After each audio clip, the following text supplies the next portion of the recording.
오늘 말씀은 가정을 세우는 교훈이라는 말씀을 같이 생각을 해보려고 합니다. 뭐 세계 어느 나라 마찬가지지만 한국도 이 가정에 대한 그 가정을 보호하려는 그것이 이제 한국에도 굉장히 많았잖아요. 그래서 어떻게 해서든지 그 가정을 그러니까 보존하려고 굉장히 노력을 했습니다. 그래서 옛날에는 이 다산 많이 자녀가 낳는 것이 그 가정의 복이었죠. 근데 이제 현대에 와서는 여러 가지 뭐 이유들 때문에 가정들마다 산하 제한을 하게 되는데 한국이 2025년 2월 26일에 발표한 통계에 의하면 한국의 2024년도에 태어난 자녀 수가 가정당 0.76명이 태어났다 그래요. 그러니까 한 가정에 한 자녀가 안 생기는 거죠. 1960년대, 그러니까 이제 저보다는 좀 연세가 많은 이제 50년대생 이때는 한 가정당 5.96명이었습니다. 그러니까 6명이 태어났어요. 그래서 옛날에 집안에 있으면 엄마들이 애들을 혼낼 때 이렇게 혼냅니다. 야, 애들이 많기나 하냐? 8명밖에 안 되는데, 어? 그렇게 혼내는 게 그게 이제 일반적인 가정마다 그렇게 혼냈어요. 혹시 그렇게 혼나고 자란 분들 계신가요, 여기에서? 예, 한 6명밖에 안 되는 사람이. 예.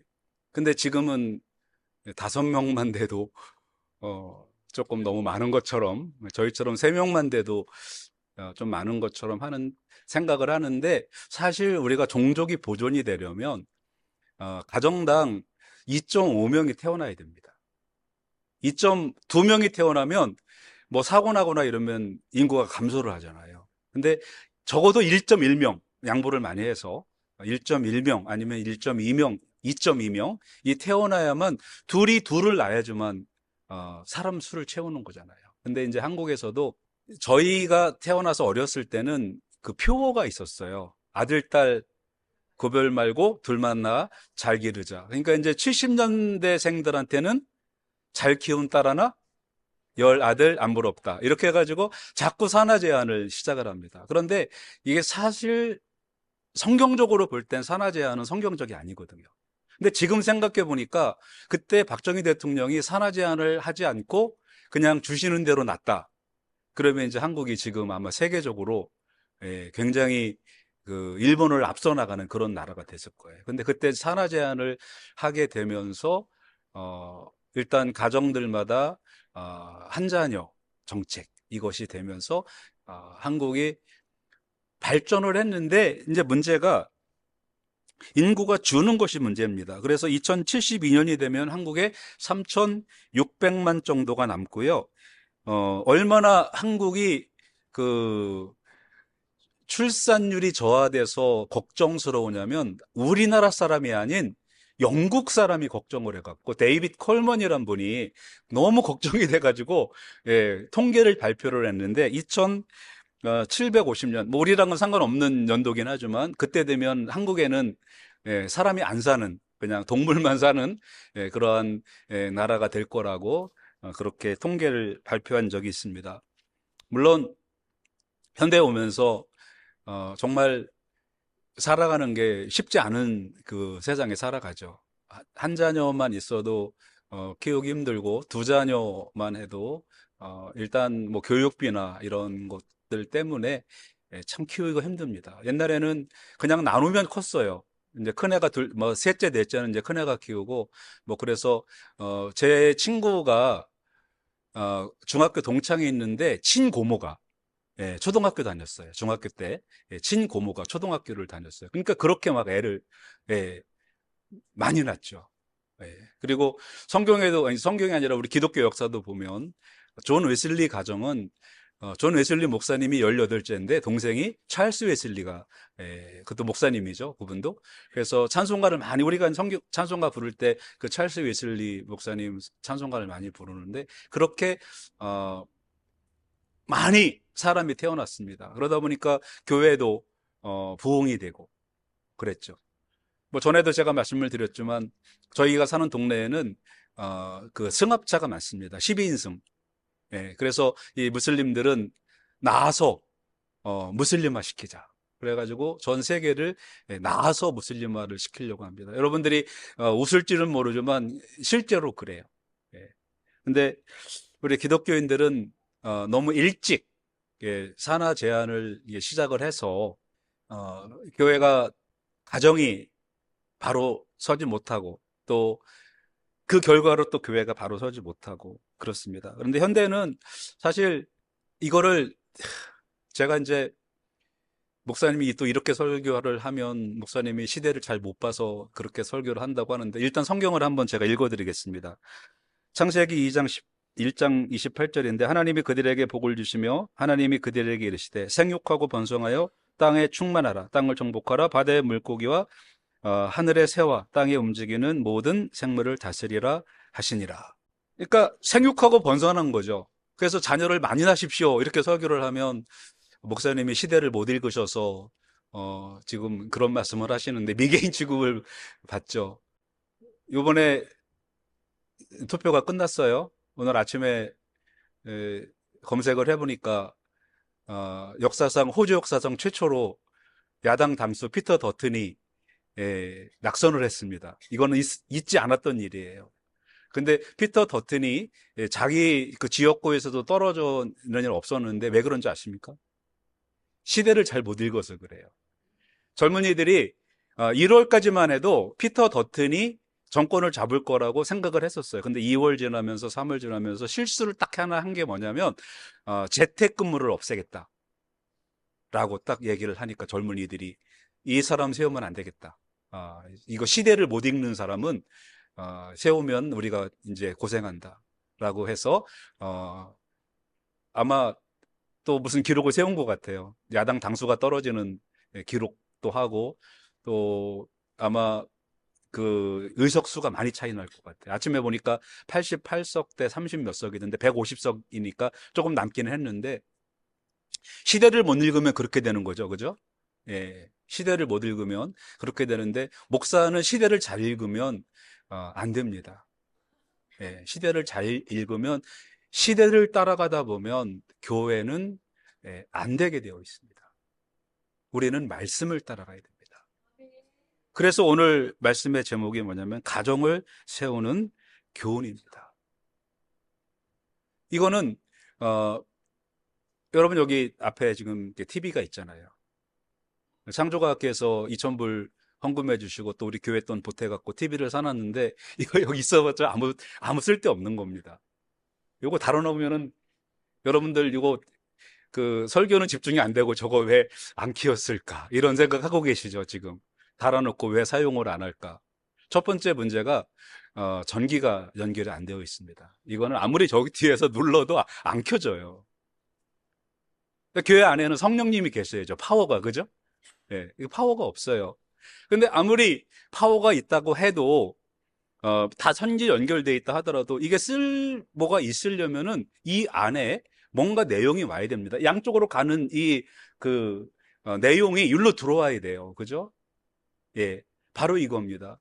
교회는 기독교는 바로 내용이 있어야 되는데 그 내용 그것이 바로 그리스도의 교훈이라는 겁니다.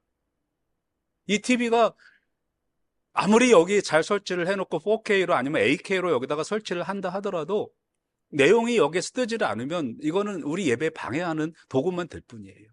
앞으로 이제 요 옆에 있는 프로젝터를 떼내버리고 요거 하나만 이제 사용하게 될 텐데 이게 되려면 요거에서는 내용이 나와야만 되는 거예요. 그런 것처럼 우리 기독교도 분명한 내용이 있어야 됩니다. 그 내용은 바로 예수 그리스도시라는 거예요. 이것이 진리의 기준입니다. 저는 장로교회 목사로서 무슨 일을 결정하거나 교회 일을 할 때 항상 헌법을 꺼내 놓습니다. 이거를 결정을 했을 때 내가 결정을 해서 해도 되나 안 되나 그거를 헌법을 펴놓고 대면하고 헌법상 그게 벗어나면 되질 않는 거예요. 근데 헌법이 작은 교단의 헌법이긴 하지만 공부를 많이 해야 돼요. 여기에서 이렇게 내용이 나고 여기에는 내용이 없어. 그러면 이거를 어디에다가 적용할 건가? 그 이제 헌법 하는 그 이제 교수님들이 있는데 그분들이 해석을 해주는 거지만 작은 교회에서는 또 이제 그걸 제가 봐야 되거든요. 그러니까 우리 장로교회는 장로교회 법이 있는 것처럼 우리 기독교회는 우리 기독교를 세우는 법이 있는데 그것이 바로 그리스도의 교훈이라는 겁니다. 그래서 오늘 말씀이 그게 나오죠. 지나쳐 그리스도의 교훈 안에 거하지 아니하는 자는 하나님을 모시지 못하고 교훈 안에 거하는 그 사람은 아버지와 아들을 모시느니라. 그러니까 그리스도의 교훈은 기독교의 내용입니다. 아무리 좋은 TV도 내용이 없으면 이거는 앞에서 예배를 방해할 뿐이에요. 어저께 TV 달면서 이제 테스트 한다고 유튜브가 아니고 영상 연결해서 켜보니까 축구를 하더라고요. 근데 막 사람이 튀어나올 것 같아요. 너무 화질이 좋아가지고. 예. 근데 우리가 이거 TV 저 축구 보자고 단 거 아니잖아요. 여기에서는 우리 예배의 내용이 나와야 하는 겁니다. 그러야만 이게 쓸모가 있는 거예요. 마찬가지입니다. 우리 교회도 마찬가지. 우리 교회가 쓸모 있는 교회가 되려면 그리스도의 교훈 위에 세워져야 되고 우리 가정들이 쓸모 있는 가정이 되려면 이 안에 내용이 있어야 됩니다. 그것이 바로 우리 예수 그리스도신 거예요. 그런데 여기서 교훈이라고 한다면 현대말로 하면 교리라고 볼 수가 있겠죠. 그죠? 바른 교리가 있는 그러한 교회가 되어져야 됩니다. 바른 교리 안에 세워져야 돼요. 성경을 어떻게 보느냐? 성경을 잘 정리한 그러한 교회가 되어져야 됩니다. 그래서 제가 장로교 목사로서 이렇게 사역을 하는 이유 중에 하나가 사실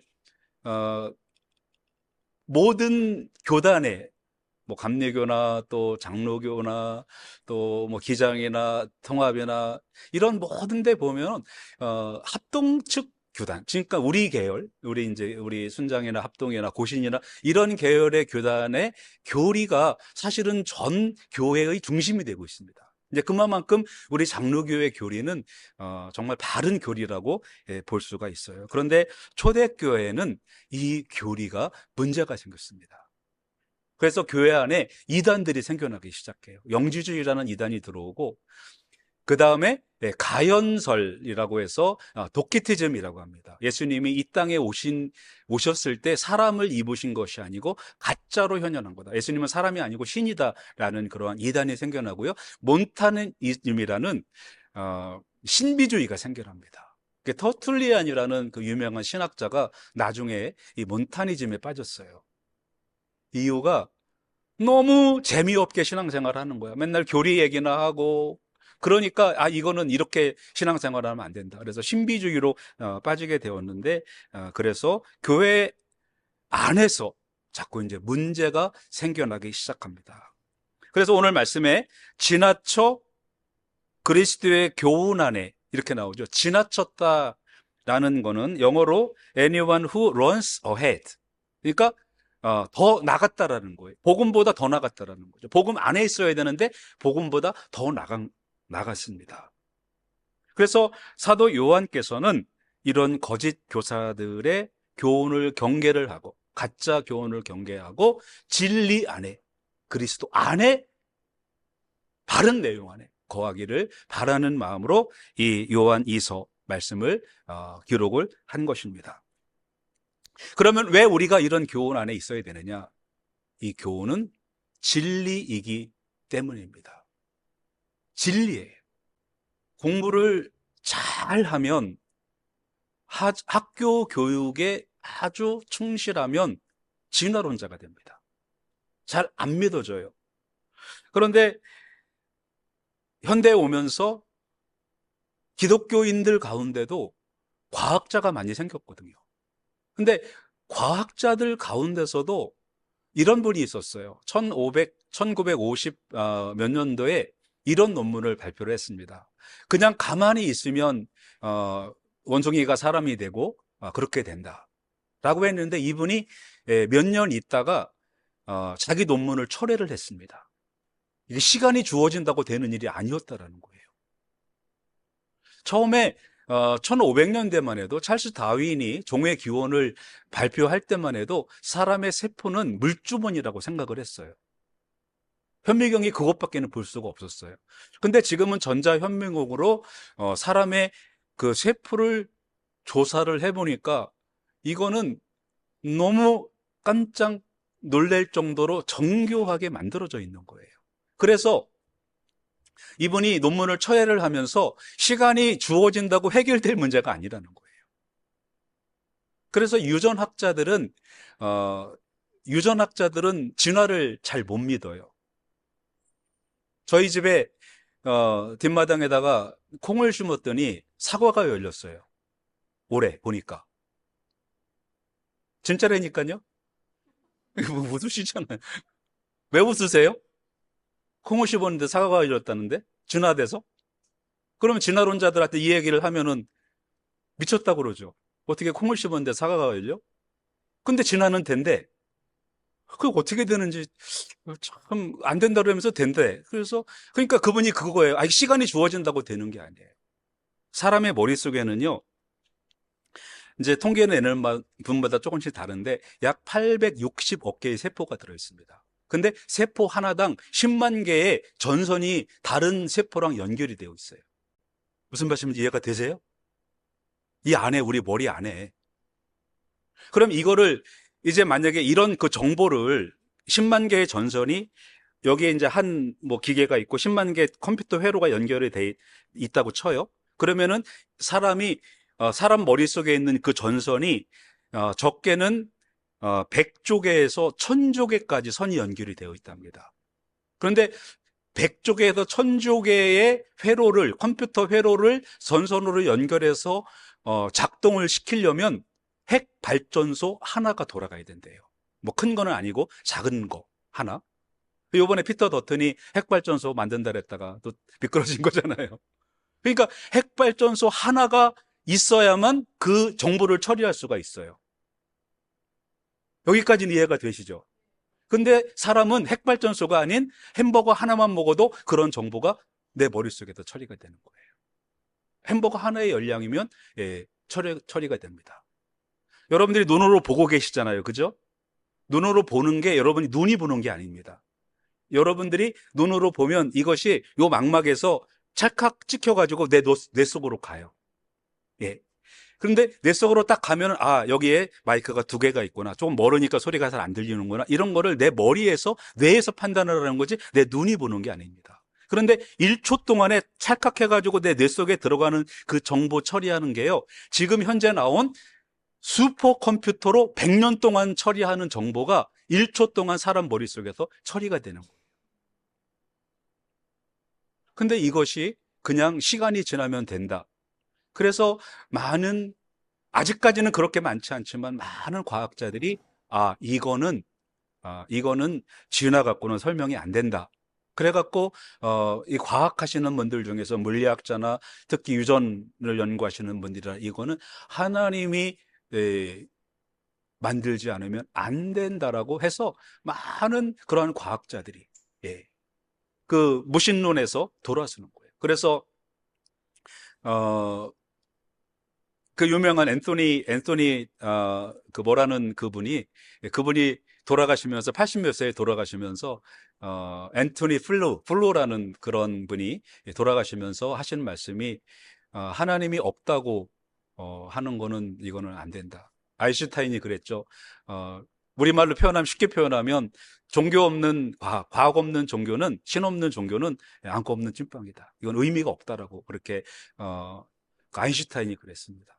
그러니까 근데 이게 진리거든요. 그 진리가 뭐냐라는 거예요. 바로 예수 그리스도의 교훈이 진리라는 겁니다. 이 내용이 우리 기독교예요.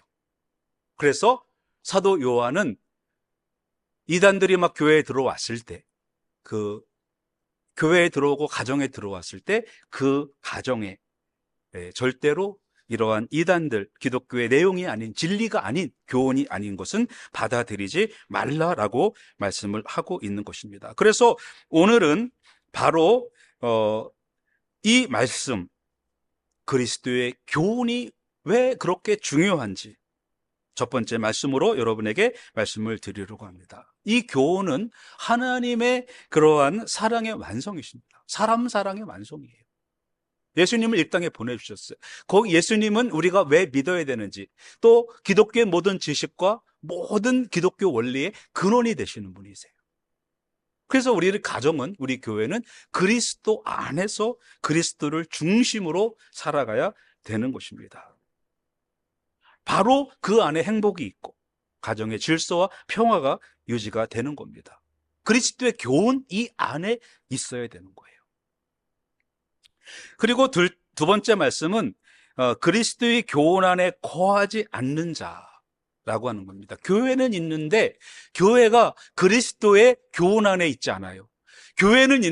가정은 있는데 가정이 그리스도의 교훈 안에 있지를 않아요. 그러면 무슨 일이 생기냐면 영적인 빈곤 상태에 들어갑니다. 교회에 나와도 재미가 없어요. 이유가 이 진리를 깨닫지 못해서 그런 거예요. 이 내용을 몰라서 그런 거예요. 이거를 알면, 여러분들이 이거를 알면 어떻게 가만히 있을 수가 있겠습니까? 여러분들 생각엔 원숭이가 더 진화된 것 같나요? 사람이 더 진화된 것 같나요? 예? 원숭이에서 사람이 됐나요? 염색체 수가 원숭이가 많을까요? 사람이 많을까요? 제가 왜 물어보겠습니까? 원숭이가 많아요. 사람은 46개고 원숭이는 48개입니다. 이게 염색체 수가요, 다르면은 수정이 안 됩니다. 근데 너무 인체가 신비한 거는 뭐냐면 우리가 자녀를 낳잖아요. 그러면은 정확하게 남자에게서 반, 여자에서 반 정보가 들어와요. 정확하게. 외모는 달라도 이 안에 내용이 정확해요. 그래서 요즘에는 그 이제 친자 확인을 하잖아요. 3,800 몇 개의 그게 정확하게 엄마랑 맞으면 그러면 친자로 됩니다. 99. 몇 %만 돼도 되는데 그렇습니다. 근데 만약에 엄마 것과 아빠 거가 이렇게 정확히 맞지 않잖아요. 그러면은 만약에 이제 엄마에서 정보가 더 오잖아요. 그럼 자연유산이 됩니다. 근데 아주 조금 차이가 났어. 뭐 0.01%가 차이가 났어. 그러면 장애아가 태어나요. 유전 질환으로. 다운 증후군 여러분들 아시죠? 다운 증후군이 엄마 아빠에서 동일한 그러한 정보가 와야 되는데 한쪽이 더 많이 온 거예요. 그러면 그런 장애아가 태어납니다. 하나님은요, 정말 놀라우신 분이에요. 저하고 여러분하고 그 유전 정보가 얼마큼 차이 날 것 같습니까? 여러분들 기분 나빠하실 줄 모르지만 99.8%가 차이 같습니다. 여러분들하고 저하고 유전 그 DNA가 똑같아요. 근데 0.2% 갖고 전혀 다른 사람이 생기는 거예요. 근데 진화가 됐다고 0.2%만 달라도 이 전혀 다른 사람이 생겨나는데, 그래서 여러분 우리가 이거를 깨달아야 돼요. 하나님이 하셨다라는 것을 깨닫고 하나님이 가정을 세우셨고 교회를 세우셨던, 그래서 우리가 이 가정 안에 예수 그리스도가 중심이 돼야 되고 교회 안에 예수 그리스도가 중심이 돼야 돼요. 그런데 초대교회에 교훈 안에 거하지 않은 사람이 들어온 거예요. 그래서 오늘 사도 요한께서는 누구라도 너희에게 나올 때 누구라도 이 교훈을 갖고 나오지 않으면 어떻게 하라고요? 집에 들이지도 말고 그리고 인사도 하지 말라라고 했습니다. 성경에서는 굉장히 단호합니다. 구약 시대에 보면은요, 이 하나님 말씀 어기면은 그냥 가차없이 사형을 시켜버려요. 그래가지고 그 모세가 그, 그 사형을 할 때 보면 이거 성경 읽다가 보면 너무 아픈 거예요. 이렇게 막 죽여도 이 기독교가 욕을 먹을 수밖에 없다. 그 누구야, 엘리사한테 아이들이 그 머리 없다고 막 놀렸잖아요. 막 그러니까 막 암컴이 와가지고 막 다 죽여버리잖아요. 여러분 이거를요, 뭐 인권 이런 거 생각하지 말고 그 진리를 무너뜨리는 그것이 얼마나 나쁜 건지를 생각을 하셔야 됩니다. 하나님이 그거를 그러한 교육적으로 주는 거예요. 그러니까 인사도 하지 말고 집에 들이지도 말라는 그렇게 강력한 말씀이에요. 근데 이제 제가 이렇게 영어로 성경을 암송을 하면서 영어 공부가 이렇게 되더라고요. 여기 이제 그런 사람들, 교훈을 갖고 오지 않는 사람들은 어, do not take them into your house or welcome them 이렇게 나오잖아요. 근데 이게 5어라는 게 이제 보통 생각하면 여러분들이 5어가 영어로 한국말로 뭐라고 번역하죠? 또한이라고 번역하잖아요.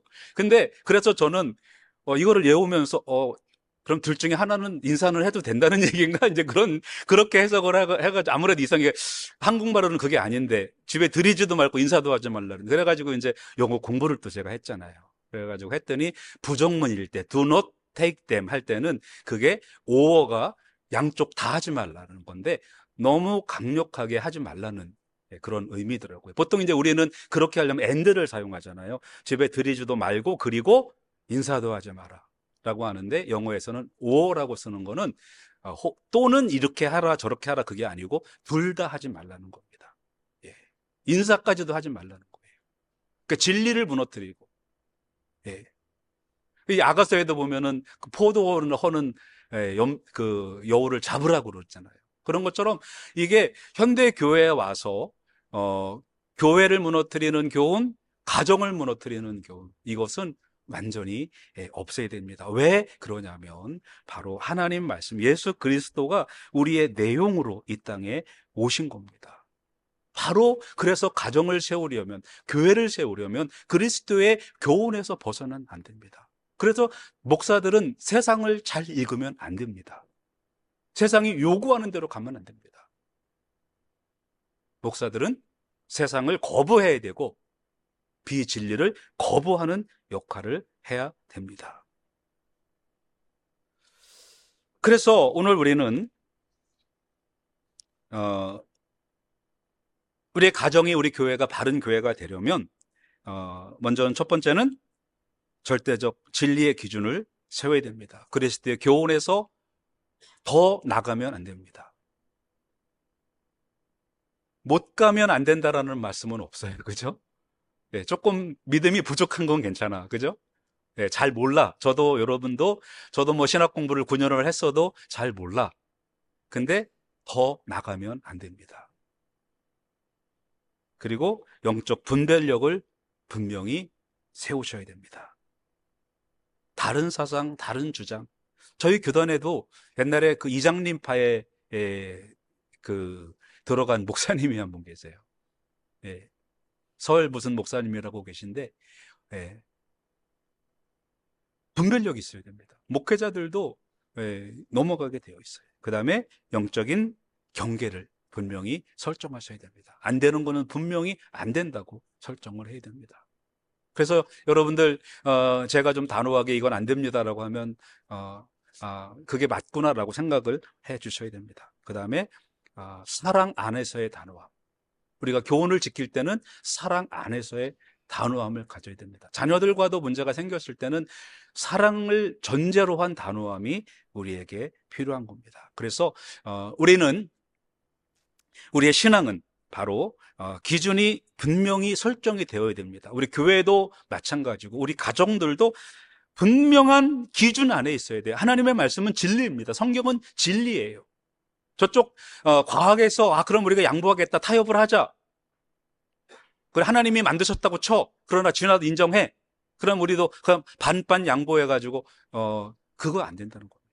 성경은 진리이기 때문에 우리는 아무리 세상에서 양보한다라도 우리는 그들과 타협할 수가 없는 것입니다. 그래서 그러한 분명한 진리의 기준 안에 있을 때 우리는 혼란과 유혹 속에서도 굳건히 설 수가 있는 것입니다. 사랑하는 성도 여러분, 하나님이 기뻐하시는 아름다운 공동체를 이루기 위하여, 교회 공동체를 이루기 위하여, 그 다음에 여러분의 가정 공동체를 이루기 위하여 그의 내용이신 예수 그리스도가 여러분 안에 계시고 그분을 조금 더 넘어가지 않는 여러분들 되시기를 주님의 이름으로 축원합니다. 기도하시겠습니다.